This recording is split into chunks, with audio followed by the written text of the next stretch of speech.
All right, so it's top of the hour. Let's get going. Hi, everyone. I'm Mer Meitzelfeld, Peers Institutional Giving Manager, and I'd like to welcome you to today's webinar, Environmental Protection, Public Service, and the Rise of Authoritarianism, co-presented by the Environmental Protection Network and Next Interior. Thank you so much for being here. This webinar is being recorded and will be shared with participants after the live event. Next slide. Today, we'll be discussing how groups can be more effective in their efforts to support public employees, the civil service, and the environment in a period of rising authoritarianism. Our speakers will be Tim Whitehouse, Peers Executive Director, Joanna Citron, Peers General Counsel, Peter Murchie, Senior Director of Policy and Public Affairs at the Environmental Protection Network, Dr. Jacob Malcom, Founder and Executive Director of Next Interior, and Dr. Kyla Bennett, Director of Science Policy at Peer. Please say hello, speakers.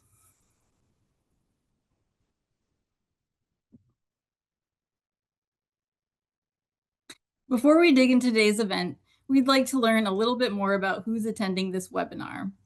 Please take a moment to respond to our introduction poll question. How would you describe yourself? And we'll just take a few seconds to let everyone respond.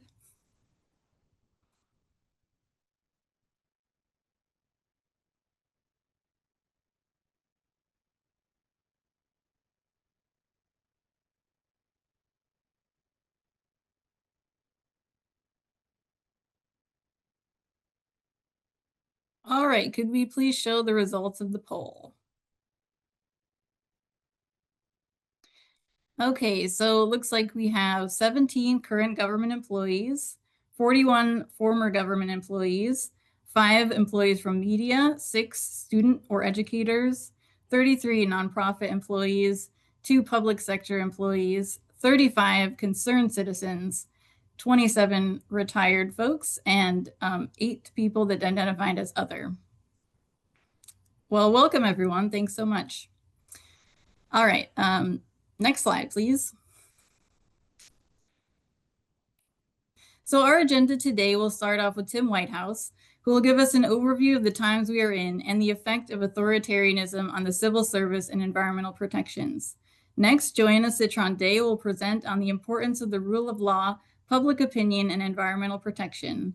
Then Peter Murchie will describe for us what is happening at the U.S. Environmental Protection Agency and how the Environmental Protection Network is taking action. Jacob Malcom will tell us about the important functions of the U.S. Department of the Interior and how they are being compromised. Finally, Kyla Bennett will discuss what science is and is not, and why scientific integrity matters. We will have an open Q&A session after the presentations. Please use the Q&A function at the bottom of your screen to submit questions throughout the webinar.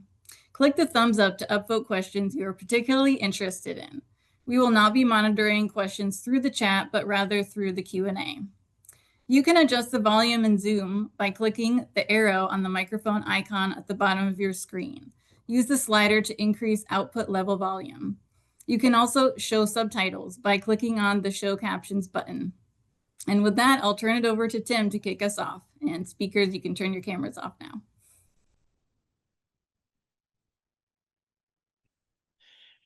Welcome, everyone. Next slide, please.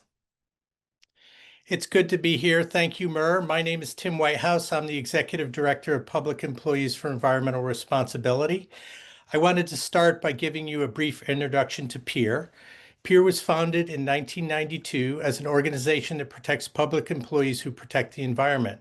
We're a small national nonprofit with attorneys that specialize in whistleblower protections, First Amendment rights, civil service laws, and environmental issues for government employees at the federal, state, and local level. Over the years, we've worked with a wide variety of civil servants who come to us, from folks that work at the municipal landfills, to public lands managers, to law enforcement officers, to scientists at federal agencies. We're strictly nonpartisan. Next slide. So there are no easy answers to what we're discussing today, but we must begin the discussion about the rise of authoritarianism and how it affects our work. We are an authoritarian state. Our democracy hasn't been overthrown. It hasn't collapsed at all. Rather, it has eroded to the point where, at the moment, there are few meaningful checks on the executive's power, and the president and his allies are using that power to amass more power and crush dissent. Congress appears to have largely folded for the moment in its oversight responsibilities, allowing the president to ignore laws and appropriations. The Supreme Court has created blanket immunity for crimes committed by the president as part of his official acts, and so far has shielded him from lower court decisions by using something called the shadow docket. Independent government officers, such as prosecutors, inspectors general, commissioners, and others, are being fired contrary to the country's laws and longstanding norms, and their positions are being eliminated or handed to yes men and women. Many businesses, universities, press, and law firms are self-censoring as the administration withholds federal money to blackmail institutions into suppressing ideas and policies it doesn't like. One of their next targets is philanthropic organizations and nonprofits. The president recently issued a memorandum authorizing government-wide investigations into nonprofits, activists, and their funders using labels of terrorism and conspiracy against rights. I could go on and on. I'm sure most people on this webinar could pick out dozens of actions and incidents that point out how far we have strayed into the authoritarian pathway in the past 10 months. Things will change rapidly. We don't know in what direction, but we do know we need to stay engaged and pick up our work. Next slide, please. One area we need to talk about is our country's civil service, those career public employees who administer government functions at the national level. One unifying theme for those of us presenting today, and for many of you watching, is we do not believe it is possible to protect the people, the environment, and public health without a competent, professional, and non-political civil service. There are many disturbing trends in the civil service. We are rapidly moving into a system where civil servants don't have to prove their competence, but rather their personal loyalty to the leader to keep their jobs. Corruption is becoming the norm in our political system. Corruption that would have caused outrage in other times goes barely noticed. The administration has opened the AI floodgates into the government with little scrutiny and oversight, promising to use it from everything from evaluating the safety of chemicals to reorganizing the Department of Interior to keeping tabs on federal workers. Next slide. We are in the early stages of a new counter-movement. There are signs of hope. First, most of the legal issues that underpin our lawsuits and our work have not been fully settled. Second, it may not seem like it, but we are beginning to see pushback by people and by Congress across the political spectrum. We will step up our work to make sure our elected leaders in Congress hear and understand the important work of our federal agencies. Third, throughout the country, we're also seeing growing resentment to the way this administration is treating their fellow human beings, including federal workers. Finally, we also know that people across the ideological spectrum want to minimize chemicals in our food, protect our public lands and wildlife, and come up with solutions to address climate change. But we know we need to adapt new strategies and tactics. We'll discuss some of those strategies throughout this webinar, and we're interested in hearing your thoughts. One strategy is to make sure we fight harder to expose the corruption that has led to the gutting of the civil service and opened a new war on science and the environment. Another such strategy is to address and watchdog the use of artificial intelligence, in my opinion, in government, which without proper guardrails has the ability to threaten our democracy, workers' rights, and the environment. Finally, we need to remain steadfast on finding ways to ensure that whistleblowers have avenues to report wrongdoing and inspector generals are able to remain independent from the executive branch. Those are my thoughts, so I'll turn it over to you, Joanna. Next slide. Thanks, Tim. And today I'm going to be talking about the rule of law, public opinion, and environmental protection.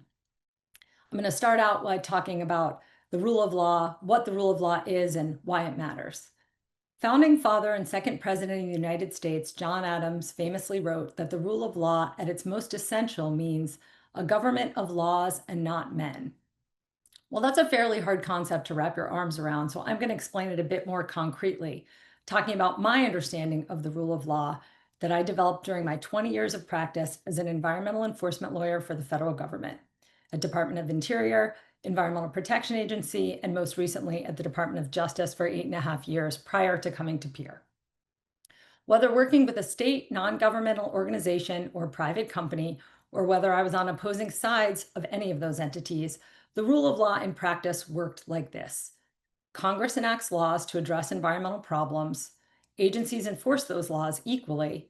Disagreements about what the law means or how it's being enforced can be litigated in court. You noticed I talked about 3 branches of government there: Congress, executive agencies, and courts. Under our Constitution and system of government, everyone is supposed to know what the law is and how it applies to them. Laws must be fair, equally enforced, and no one, including the president, is above the law. But that is not happening now. Next slide, please. We are seeing an unprecedented and illegal purge of nonpartisan federal workers, as Tim talked about, and it's getting worse. But PEER is here to meet the moment, to protect the rule of law and public employees essential to protecting our collective public health. There are several examples of PEER's work. For instance, in federal court, PEER is challenging the Trump administration's illegal attempt through executive order to allow the president and his political appointees to fire civil servants and replace them with loyalists. PEER is also fighting against loyalty oaths as a basis for federal service. We're also fighting for science and free speech, pushing back against the administration and congressional attempts to gut the Toxic Substances Control Act, which regulates the use of new and existing toxic chemicals. Examples there are our comments on new proposed rules that would grossly underestimate actual risk from such toxic chemicals regulated by TSCA. PEER is also suing EPA for its failure to take prompt action under TSCA to halt the manufacture and distribution of tens of millions of plastic containers containing dangerous levels of PFOA and PFAS. PEER is also fighting for free speech rights for all federal employees. For example, we recently filed a lawsuit on behalf of Carolyn McConnell, who was unfairly punished by her employer, the National Labor Relations Board, for exercising her protected First Amendment rights. Ms. McConnell was investigated and reprimanded for co-authoring a Seattle Times op-ed calling for better park ranger staffing within the North Cascades National Park, a topic that was totally outside of her job and totally on personal time. Also, PEER is representing people who have been fired for signing letters of dissent, exercising their First Amendment rights, which Peter will talk about more. In addition, PEER is working with diverse groups to protect public health through our intake-driven work. PEER is uniquely situated to be privy to different viewpoints because of the nature of what we do. We come into contact with people across the country in different jobs with different perspectives at the federal, state, and local government levels. Next slide, please. This plays into public opinion, why it matters, and how to make an impact. PEER is working to find partners to work together to push back and impact public opinion. Non-government organizations can sometimes be siloed and stay and talking to issues, talking amongst other groups on issues with perspectives that are only similar to theirs. It is important to expand your network now and expand our network as we have done to talk to others, possibly groups that make you uncomfortable that you may not traditionally have partnered with, outside law firms, labor unions, etc. We are stronger when we work together. It's important to remember some basics. The Constitution still exists, as do the 3 branches of government. Courts, administrative remedies, and even Congress, they aren't gone, despite the administration's rhetoric. They want to make people think these things are already gone to push anticipatory compliance. Don't believe them. We need to use the tools we have and develop reforms to prevent this authoritarian power grab from happening ever again. We need to be open to new tools, and we're still learning what those are. One thing that we have seen is that telling stories of people harmed by what is happening, telling stories about why the federal government matters, those are important ways to connect and potentially change minds. PEER is here to stay in the fight, find partners, and keep going. Next slide, please. Why the federal government matters in all of this is extremely important. And as the slide shows, pollution travels. Contamination can start in one state and go to another. For example, in water, Pennsylvania has higher limits on PFAS in drinking water than New Jersey does, but water flows originating in Pennsylvania with the looser limits on PFAS and goes downstream the Delaware River to New Jersey, where drinking water uptakes are, and people in New Jersey are impacted by Pennsylvania's pollution. Another example in the air is from coal-fired power plants. Nitrogen oxide and other hazardous contaminants are emitted, and they can cause breathing problems, hospitalization, and even deaths within miles, but tens of miles, hundreds of miles, even thousands of miles, several states away from where a particular plant is located.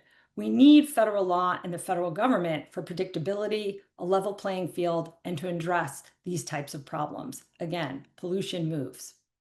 The Trump administration is trying to stop the federal government from doing its job, making and enforcing environmental laws. They twist facts and science, use fear and intimidation to drive out experts and replace them with loyalists, and claim states can just fill in. That's just untrue. There are limits on resources. States aren't designed to take on these problems without the federal government. As I already just talked about, pollution moves. Different states treat things differently. We need the federal government for a consistent starting point. Attacks are also occurring on states' ability to regulate, which is also why the states can fill in as a red herring. For example, some members of Congress are trying to sneak language into a must-pass 2026 funding bill to block state and local pesticide regulations.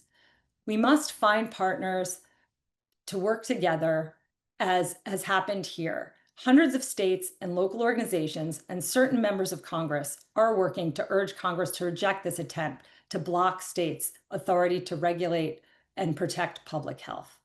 Next slide. So where does that leave us? We must take action, and we must keep taking action. This is a long-term problem, and people who dissent are brave and should be rewarded, not punished. If you're a public employee, we need to find ways to tell your story, and Peer can help do that by helping you be smart.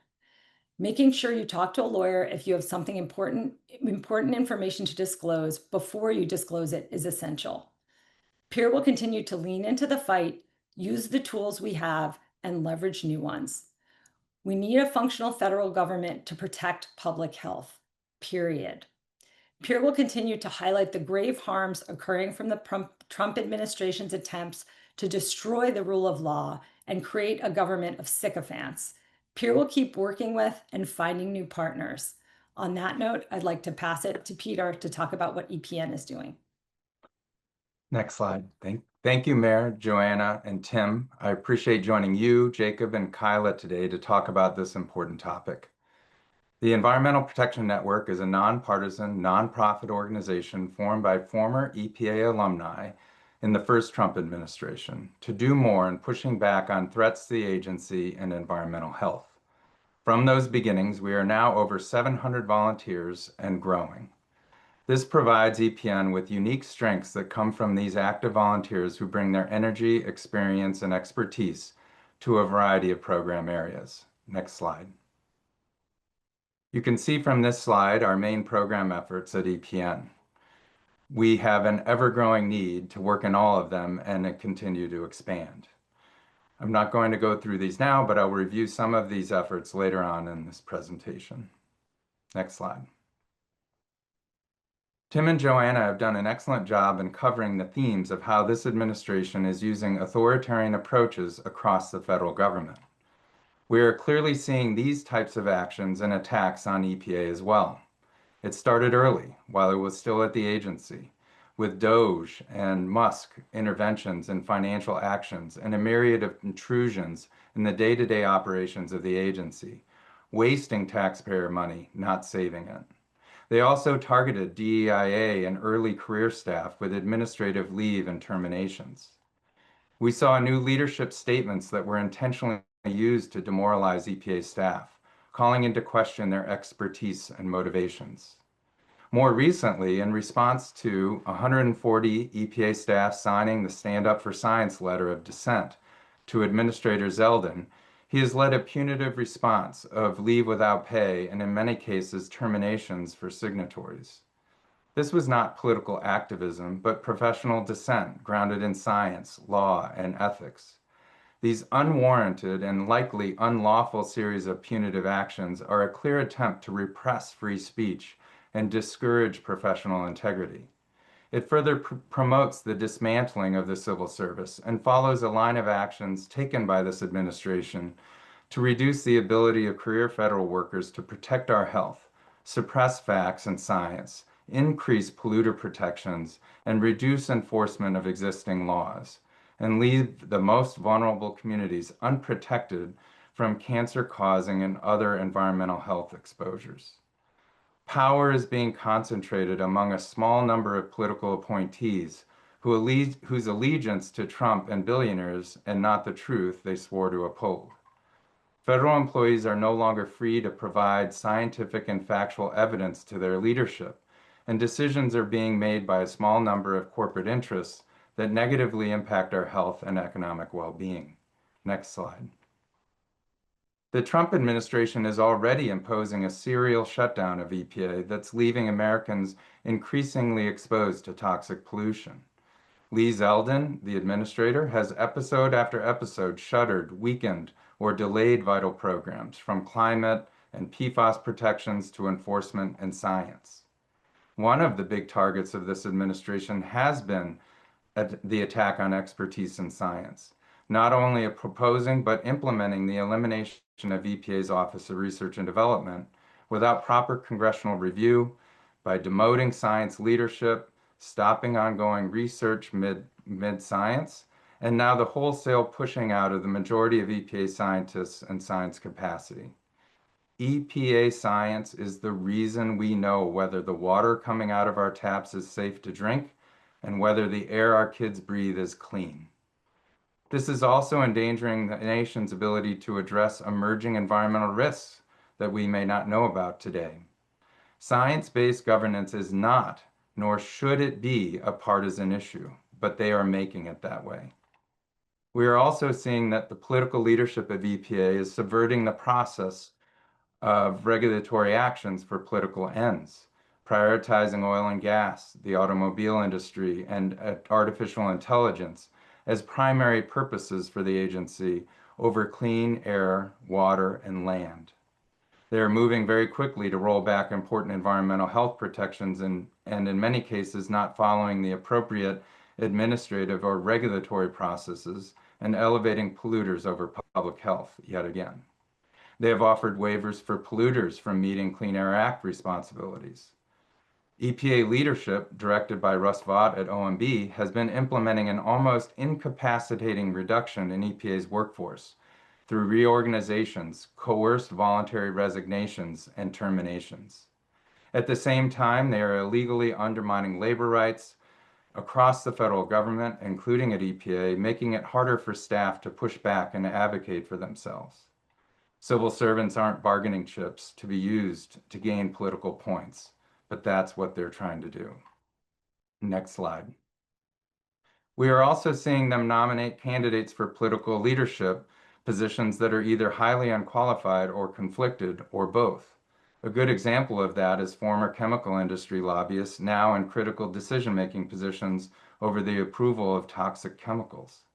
In addition, they are getting rid of advisory bodies, or if they're keeping those, working to replace objective scientists and experts with industry advocates. Next slide.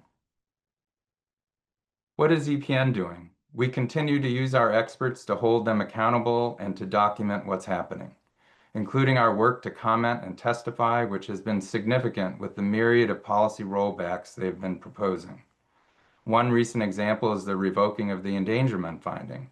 Our expert volunteers provided technical and legal comments and also testified against removing greenhouse gases as a pollutant under the Clean Air Act.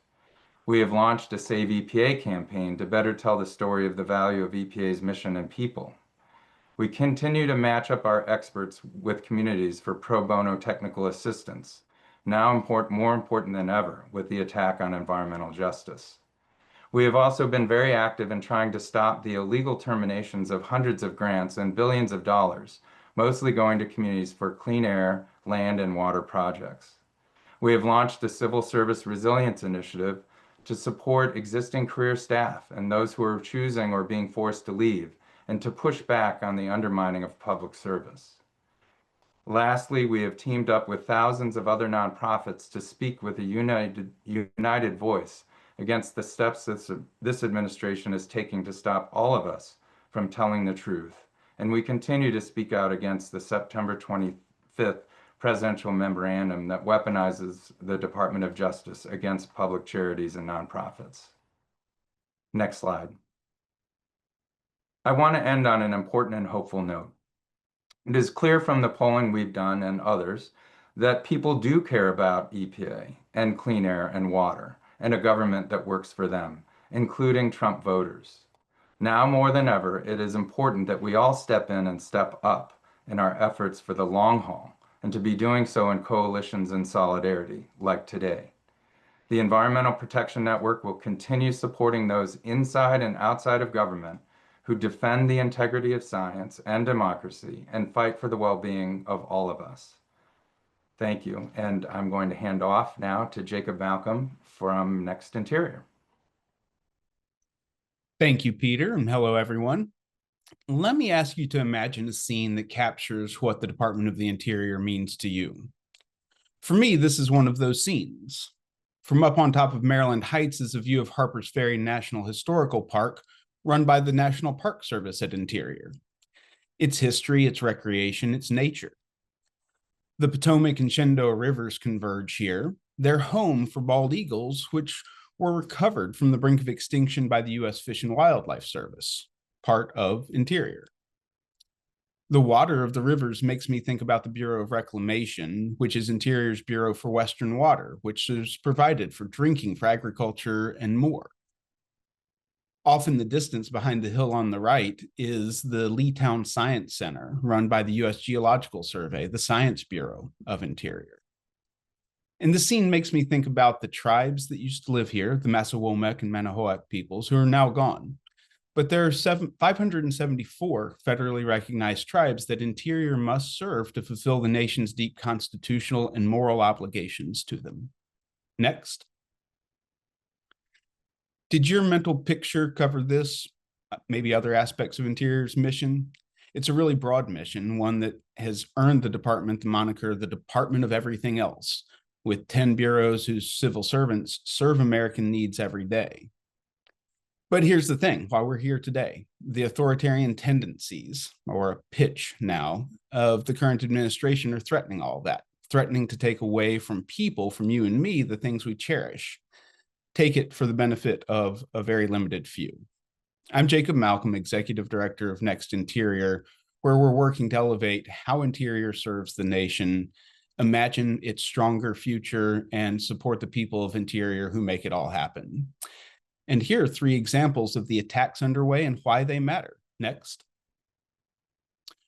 First are the attacks on civil servants that we've all heard about. The firing of probationary employees, the reductions in force, the threat of mass layoffs during the shutdown now. It's a really bumpy ride, like Whitewater, but not fun. I left Interior, I resigned because I was forced to illegally terminate probationary employees. The only upside to this has been being able to spend more time with my daughter pack rafting like here and having other fun, but that's the only upside. It's far outweighed by the damages being done. One of the biggest intended side effects of this attack on the civil service is to create a sense of fear and uncertainty. OMB Director and Project 2025 lead Russ Vogt said he wanted to put civil servants in trauma, and that's happening. And it's not just them being harmed, it's everyone, because it's in this chaotic environment where the authoritarian drive is most effective. Next.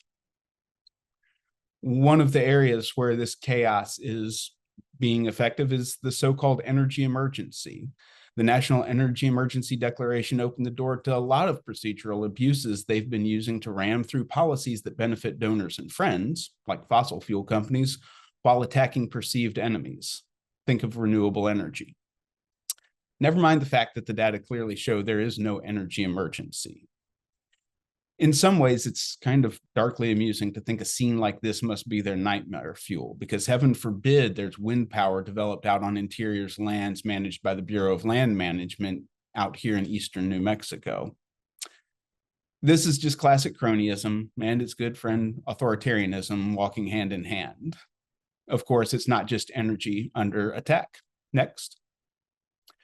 The third area to think about with the rise of authoritarianism at Interior is the attack on public lands. As you all know, people love our public lands, but continuing from the first Trump administration, they're in the crosshairs. Since early in the administration, they've been talking about how to shrink national monuments again in the West, even though that's illegal. As part of the big reconciliation bill, Senator Lee of Utah decided to float a lead balloon of selling off public lands from Interior and agriculture, all in the name of affordable housing, despite evidence to the contrary. Of course, this administration wants the same thing. Secretary Burgum himself has said that he wants to divest of some of our national parks. He insists it's not the crown jewels of the park system, but we all know that this is just one step toward their big goal of privatizing our parks and refuges, privatizing our public land system. Not for the benefit of you and me, not for the benefit of our natural heritage, not for the benefit of tribes. It's for the benefit of their friends who are already unbelievably wealthy.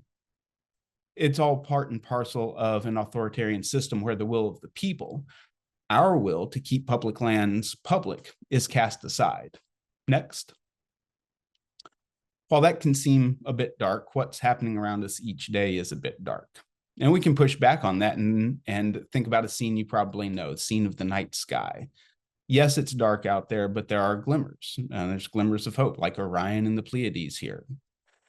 That last example I gave, the attacks on our public land system, is one such glimmer. Next.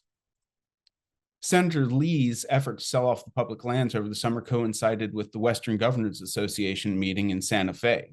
I was at that meeting, and it was music to my ears on the second day to come out of a panel session and hear loud chanting from outside the building. I knew that folks were organizing a rally for public lands, but what I didn't know was when I stepped outside, there were over 1,000 people on a weekday afternoon in Santa Fe chanting and demanding Congress and the administration keep their hands off our public lands. This is a picture of the crowd that went up the street and down the street and around the corner. It was amazing to see. People took action here and elsewhere, and that action had consequences. Next.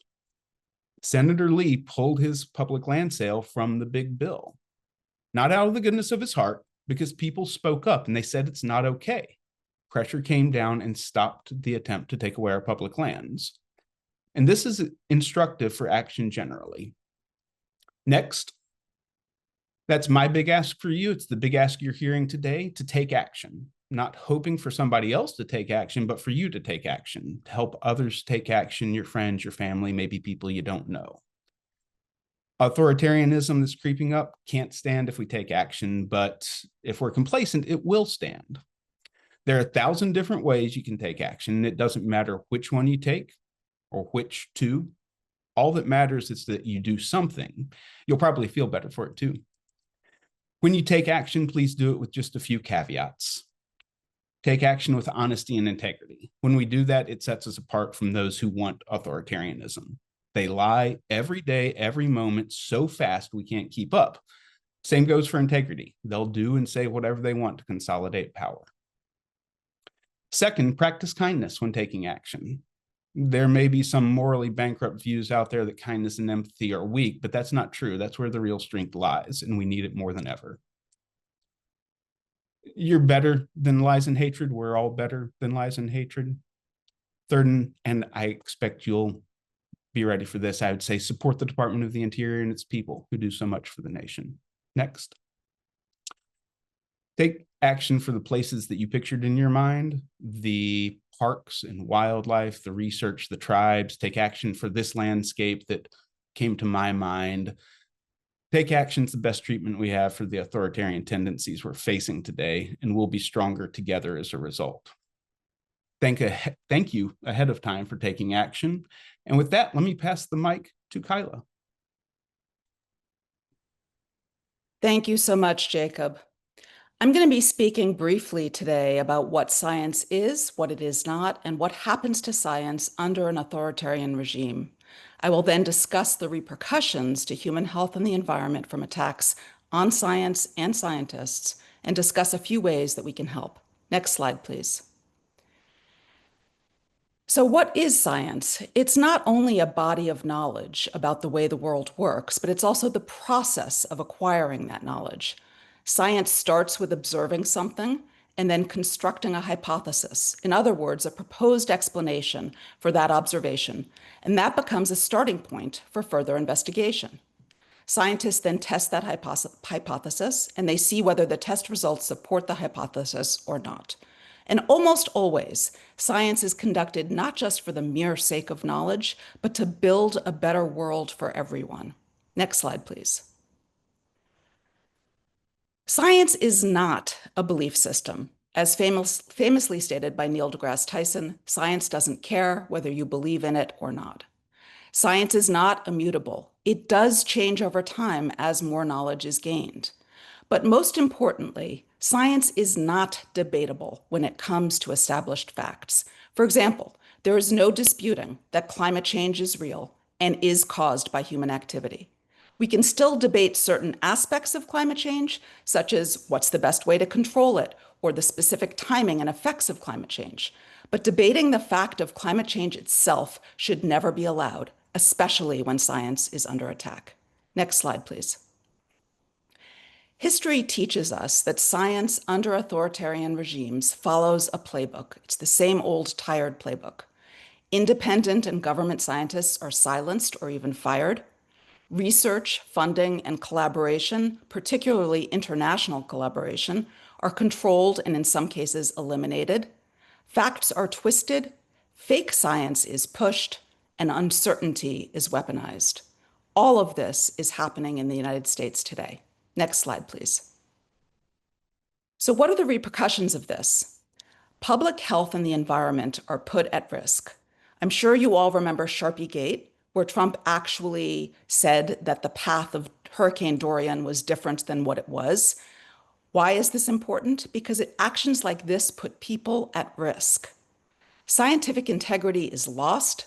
Scientific manipulations abound. As an example, telling pregnant women not to take acetaminophen due to unfounded fears that it causes autism.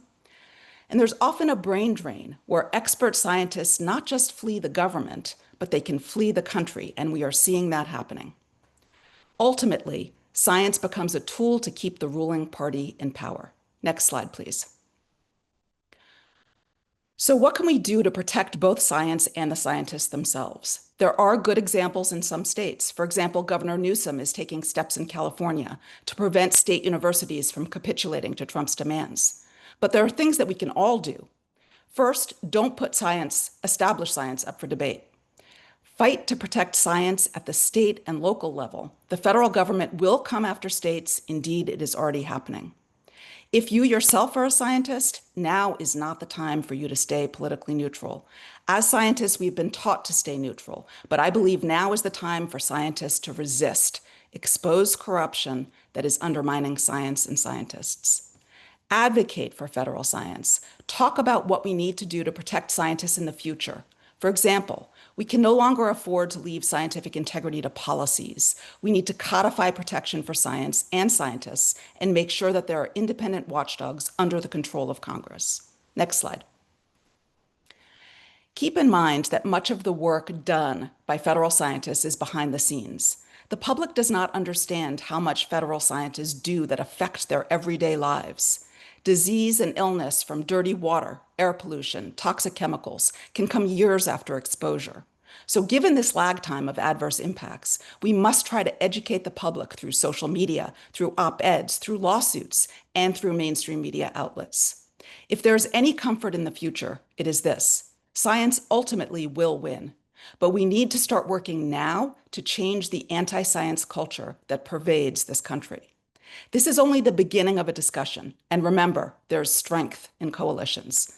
Last slide, please. So in summary, don't give up and don't allow established science to be debated.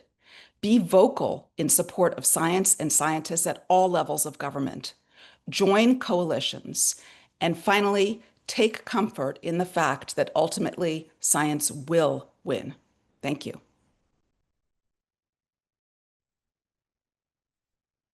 Thank you so much, speakers, for sharing your work with us and these examples of what's happening in federal agencies. Now we have about 13 minutes for an open Q&A. So as a reminder, you can submit questions using the Q&A button at the bottom of your screen. You can upvote the questions by clicking thumbs up. All right, so I'm just going to start off with an anonymous question that was for Jacob. Jacob, you mentioned that you worked at the Department of the Interior and had to fire probationary employees. Since they were probationary, can you explain a bit more detail the problem you had in firing them? Sure, that's a good question. The problem with the terminations was that they were based on the lie, the direction that was handed down, and ultimately that the court pointed out in the case where they showed where the court found that the terminations were illegal, was that these individuals had been performing poorly. Some of these people were not just good performers, some of them were excellent performers. I just happened to know some of them down the chain of command from me, and I knew that they were performing excellently. And there was no choice but to, by the end of the day, you will have distributed these. This was Valentine's Day back in February. And I got the paperwork at like 7:30 that night and was told in no uncertain terms, you will do this. All I could do was point out on the paperwork that there's no evidence that people had not been performing and pass it on, and then left the next business day, the next week. So the courts pointed that out. They pointed out the fact that OPM had given this direction when OPM didn't have the authority to issue these terminations, and many other problems. But it was, at the end of the day, it was the fact that this was a lie. It was not at all true. Thanks, Jacob. That's a really difficult situation. Thanks for sharing that. I wanted to ask a question for Tim next. This is from Adam. Other people also upvoted this question. Tim, could you share some more context on how legal work is even still valuable when we know based on evidence at this point that the Supreme Court will simply side with the current administration, often using the shadow docket to avoid even needing to justify their decisions? Yeah, that's a great question, Adam, and thank you for asking it, Murr, and Joanna and others may want to jump in after I answer it. Certainly we know, based upon the court's philosophy, that the civil service and the deference given to the federal government is going to be very different 3 years from now than it was 3 years ago. But many of these cases have not been decided. They've been decided through the shadow docket. So there will be decisions coming down on many of them that will redefine the scope of federal power and executive power. So we need to stay very engaged in that process and not give up on it. And the second thing is there still are administrative remedies available. Those are also under attack. So for example, many of the probationary cases went to the federal courts initially. They're now working their way through the Merit System Protection Board. We know that the Trump administration is trying to weaken or destroy that board, but they haven't done it yet. And they are trying to weaken and politicize the board itself. So these fights, in my opinion, will take several years to resolve themselves, and we need to stay engaged at every single point and not give up. And if we do lose these battles, we need to look to Congress to find solutions, and we have some ideas on those. Joanna, I don't know if you had anything you wanted to add. Just one thing that I saw was picked up in the chat. Not everything is going to go to the Supreme Court. I have my concerns about the Supreme Court, as do I think the rest of the panelists. But I think it's important to remember that there is a whole federal judiciary, as well as state courts and administrative bodies, as Tim is talking about. It's not all Trump appointees. And that's very important to remember. And groups like ours and others are being very strategic about where we are picking our legal fights.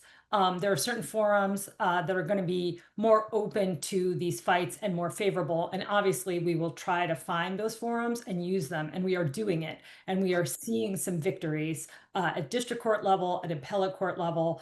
And I will also say that, you know, again, you're starting to see some pushback in Congress. You are starting to see congressional leaders, Democrats and Republicans, are not just saying, well, we need to keep the government open, for example. There has been some pushback, which led us, unfortunately, to a government shutdown, but there is the opportunity to change things in every branch of government. And I'll leave it at that.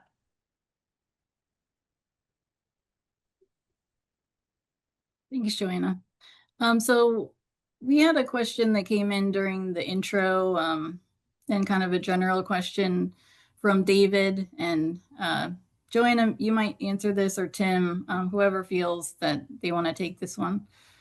So David asked, I've made several Freedom of Information Act requests of the Interior Department since last Valentine's Day, when the first probationary employees in the U.S. Fish and Wildlife Service were being unloaded by Elon Musk and Doge. I got no responses, not even any acknowledgement to having received a FOIA, which is a legal requirement. Is FOIA now an obsolete tool to prying information out of the government?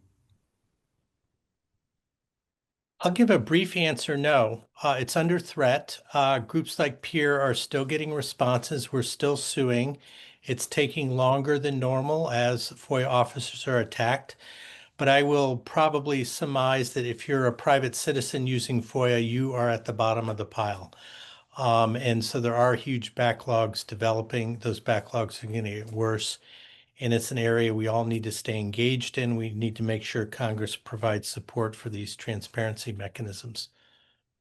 I don't know if anyone else had any additions on that. The only thing is that there are statutory obligations, which I think the question acknowledges, to respond. And if you don't get an acknowledgement, you don't get a response, you can file a FOIA complaint in federal court. And if you are a current or former federal, state, or local employee, I'll put in my peer plug here, you can reach out to Peer and we can help you do that. But you know, there are a lot of FOIA obligations that are not being followed, that are legally required, statutorily required. So keep on pushing.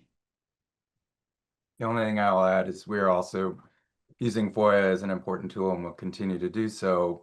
I just want to acknowledge that in general, the majority of FOIA work is done by career staff. And we are seeing that through folks leaving the agency and them being impacted in their day-to-day work, that we are seeing backlogs and interference in the FOIA process.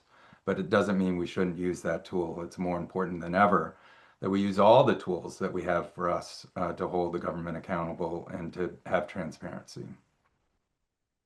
Great, thanks. All right, next we have a question for Kyla, and this is from Kobe. Other people are also interested in this question as well. So Kobe asked, as a student holding on to the hope of working in environmental conservation in the future, what advice would you give for navigating the current government's disregard for the environment and building experience for a hopefully more environmentally conscious government down the line? That's a great question, and I get that a lot from a lot of people. I teach at Boston University a couple times a year, and I always have students coming up to me and asking me that question. The first thing is, please don't give up, because we will come out of this one way or the other. And so try, if you can afford to get more education, if you don't already have a PhD or a master's degree. I know a lot of people, for example, EPA people who were fired when they were environmental justice people, they fired all of those folks at the beginning of the administration. A lot of them have gone on to graduate school because it takes a couple years to get through those programs, and they figure they're going to ride it out in grad school and come out the other end and be better able to work into the workforce. But there are a lot of NGOs out there. There are a lot of NGOs trying to place scientists in jobs. You just have to keep on trying. And again, it's not just the federal level. Look at the state level. The states are overwhelmed right now. A lot of them are hiring because they're trying to fill that regulatory void that EPA has left in its wake. There are even jobs at the local level. So there's things like eco jobs. You can look for them. Volunteer if you have the privilege and the ability to be able to do that. Don't give up, just keep going, and eventually you will be needed, because when we come out the other side of this, we're going to have to restaff all of these agencies. We're going to have to bring a lot of scientists back in and try to undo the damage that has been done. Thanks, Kyla. All right, so we had a question. Now we'll have a question for Peter. This is from Lisa. So what actions can we take to stop the drilling in Alaska that was given the green light by Trump yesterday? The 22-mile road will destroy wilderness to extinction. Very specific question. I'm probably not in a position right now to understand the nuance of that process of them opening that up, but I'm guessing that if they're doing it right, there will be an opportunity for public comment. And I encourage you to engage in that and help others engage in that. I will do some follow-up as well to find out more, but I was not tracking that issue as of today. What about you, Jacob? Did you the have other any thing to insight on note, that? I'm not sure where this is going to land. I do want to also call out the damage that this is going to pose to subsistence users in Alaska, right? Like, this is a huge issue. The number of rivers and streams this road will cross, and the people who depend, not, in huge part for fish and wildlife that use this area, is going to be destroyed for, this little project out there. That's as big a concern as many of the others that are out there that often gets overlooked. Mm-hmm. Thanks. We have a question that could probably be answered by any of the speakers, panelists who are interested. This was from Philip, wondering who is coordinating our Project 2029. There's so many legislative and regulatory efforts that we will need to be coordinating together. Well, I'm going to answer that this way. We need to be thinking in multiple timeframes. And a lot of our discussion right now and what we're doing is in the moment. It's in the protect and the defend space. It's in the accountability and understanding and documenting space. But that has to be also integrated to more proactive efforts like we're thinking about and doing today in solidarity, in coalitions, to think about what's happening at the federal level and how we want to respond to that with positive, proactive strategies and ideas. And we both need to be documenting and learning and developing those ideas together, and then advocating for them and asking our legislative branch to do their job in the appropriations and funding authorities, and also statutory authorities, to hold them accountable in oversight hearings. And then also to be thinking about how and there are other questions, we're not going to get to them, about how we tell the story, but that is in that space as well. It's not just what is bad and that's going on, but what are those positive ideas about what the federal government does for communities, for households, for kids, and how important that is, and how we need to rebuild and reimagine that. So that's how I'll answer that question, but there's so much to do in the moment. We do need to be thinking in the future and integrating that, I believe. But yeah, others may have other thoughts about this, but there are a lot of folks thinking about those different timeframes. Yeah, There are a lot of folks I'm sorry, go ahead, Tim. Oh, no, go ahead, Jacob. You started. Go. I was just going to say, there are a lot of folks who are working on it. They're thinking about, yes, the defense now, like Peter was saying. There is 2027, what's going to happen with the 120th Congress. There is 2029. You can't have somebody coming in 2029 without some groundwork with the next Congress, et cetera. So there are lots of groups working on that. I think that it's going to take a while to sort out. We're still, yes, it's 9 months in. It feels like an eternity sometimes, but there's still a lot to understand how this plays out. It's probably related to one of these other questions I saw. What do things look like 2 years from now? I don't know, but one of the things that I think a lot about, and I know a lot of people are thinking about, is what does the culture of the Department of the Interior, what does the culture of the civil service look like in 2 years? Because of this culture of fear, because of the turnover, because, as I think it was Tim who pointed out, looking to hire people who are compliant with whoever is in power rather than because of their expertise.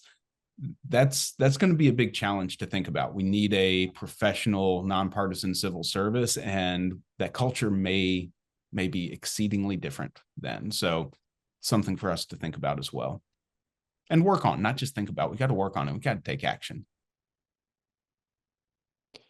Yeah, one thing I'll just quickly add is we're thinking at Peer about how to maintain checks and balances on the executive if the executive is handed the power we think the courts will hand him in the coming year.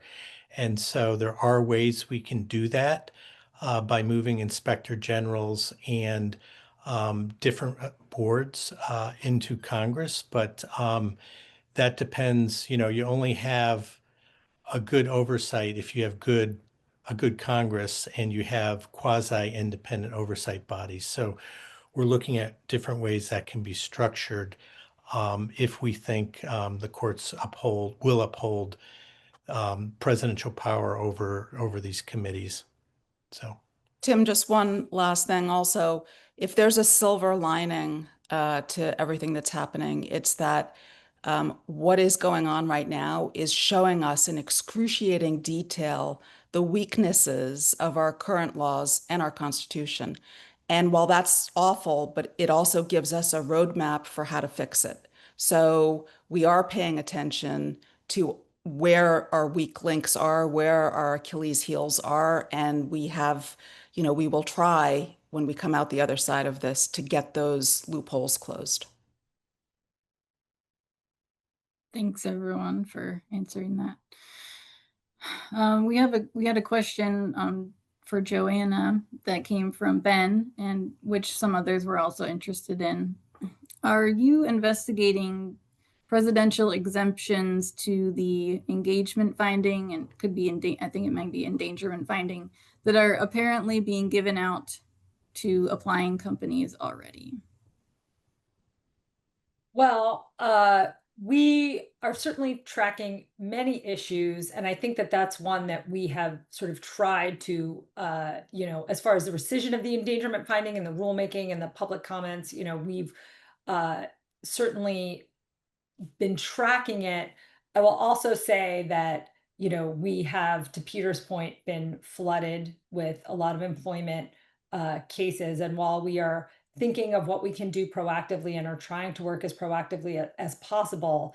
For example, with the EPA letter of dissent, we are representing a lot of people getting fired, getting pushed out, scientists, lawyers, lots of technical people. And so we are using our resources, our limited resources, as best we can. But I certainly think forums like this are ways for us to say, okay, what can we do here? And so I will say that. Yeah, if I can jump in, it's like broadening of that question. One thing you're hearing today from us is that they've actually been pretty transparent at a high level about what they're going to do, and then they've been doing it. But they're not transparent in the minutia of how they're doing that. So what I think this question is about was waivers for facilities to not follow the Clean Air Act. It's hard for us to know exactly who asked for them and if they granted them, when they granted them, what was involved in that. But that is, we're trying to get that information. It is the kind of thing we're trying to understand and document. And I guess I will just add to, and thanks, Peter, just by way of clarification, we've all talked about FOIAs already, but sort of everything being done in such a clandestine fashion, we are really trying to bring to light these secret decisions, these sort of secret things that this is not how government is supposed to work, right? The transparency has just been completely usurped. And, whether it's filing lawsuits, FOIAs, pushing Congress, we are going to keep doing all of that to try to figure out what is happening in secret. Thank you. Looks like we're coming up on time. So Tim, did you want to have any last words or last questions before we go to the farewell? Yes, I just want to thank our friends at the Environmental Protection Network and Next Interior. This is the beginning of a process for Peer that we started about a month or two ago. The zone has been flooded. We have been flooded working around the clock defensively, and we're thinking long-term about how to pivot to find the space to be more proactive and think about these long-term issues. And we're doing this sort of behind the scenes with our partners. We're doing it publicly with all of you. It was just wonderful to see the chats and people sharing information and ideas and contact information. And I know many of you on this webinar will contact us individually, be it EPN, Next Interior, or Peer. And so, again, this is the beginning of a discussion. We are in a very, very fraught period. We do not know what the next 2 years will look like. But all of us on this call and all of us that are engaged in the questions and the Q&A and the chats, I know are going to stay very engaged and stay in close contact. But for Peer, we're going to stay in our lane for the moment, protecting public employees who protect the environment, and work with our friends to make sure we have a good path forward for whatever happens in the coming days. Thanks, Tim. And can we bring up our last slide, please?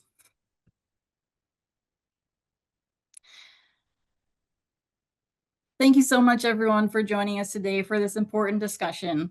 By sharing our stories and working together, we can make a difference. We have the tools, the knowledge, the experience, and the commitment needed to push back against rising authoritarianism. Thank you so much to the Environmental Protection Network and Next Interior for partnering with us on this webinar. If you want to learn more about our work and get involved, please visit our websites at the links provided. Thanks, everyone. Have a great day.